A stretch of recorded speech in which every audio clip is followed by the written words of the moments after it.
खास जानकारी देने वाले हैं और वीडियो के आखिर में इसके वैज्ञानिक फायदे भी बताएंगे।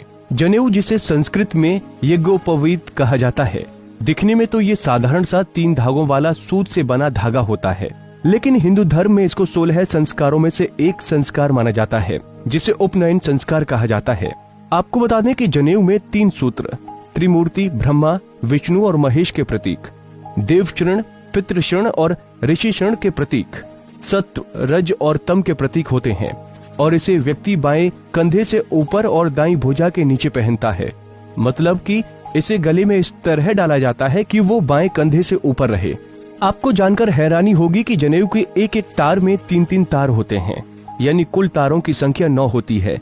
इनमें 1 मुख, 2 नासिक और 2 आंख, 2 कान, मल और मूत्र के 2 मिलाकर कुल 9 होते हैं। इनका मतलब है हम मुख से अच्छा बोलें और खाएं, आंखों से अच्छा देखें और कानों से अच्छा सुनें। जनेऊ में 5 गांठ लगाई जाती हैं जो ब्रह्म, धर्म, अधर्म, काम और मोक्ष का प्रतीक है। ये 5 यज्ञों, 5 ज्ञानेंद्रियों और 5 कर्मों के भी प्रतीक हैं। तो वहीं जनेऊ की लंबाई 96 अंगुल होती है, क्योंकि जनेऊ धारण करने वाले को 64 कलाओं और 32 विद्याओं को सीखने का प्रयास करना चाहिए। वैसे तो सही मायने में बच्चा जब 8 साल का हो तभी जनेऊ पहना देना चाहिए, उसके बाद ही शिक्षा शुरू करानी चाहिए।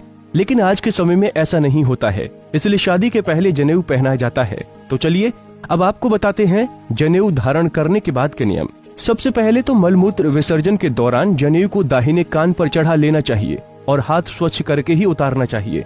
इसका मूल भाव ये है कि जनेऊ कमर से ऊंचा हो जाए और अपवित्र न हो, और अगर जनेऊ का कोई तार टूट जाए या 6 माह से अधिक समय हो जाए तो बदल देना चाहिए। खंडित प्रतिमा शरीर पर नहीं रखते। धागे कच्चे और गंदे होने लगे तो पहले ही बदल देना उचित है। तो वहीं घर में जन्म मरण के सूतक के बाद इसे बदल देने की परंपरा है। जिनके गोद में छोटे बच्चे नहीं हैं वो महिलाएं भी जनेऊ संभाल सकती हैं, लेकिन उन्हें हर मासिक धर्म के बाद इसे बदल देना पड़ेगा। इसके अलावा बता दें कि जनेऊ को शरीर से बाहर नहीं निकाला जाता। साफ करने के लिए भी इसे कंठ में पहने रहकर ही घुमाकर धो लेते हैं। भूल से उतर जाए तो प्रायश्चित की एक माला जप करने या बदल देने का नियम है। अब ये तो आप समझ ही गए होंगे धार्मिक दृष्टि से जनेऊ कितना फायदेमंद है, लेकिन हम आपको इसके सेहत से जुड़े फायदे भी बताने वाले हैं।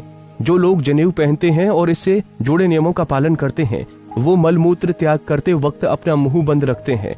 इसकी आदत पड़ जाने के बाद लोग बड़ी आसानी से गंदे स्थानों पर पाए जाने वाले जीवाणुओं और कीटाणुओं के प्रकोप से बच जाते हैं।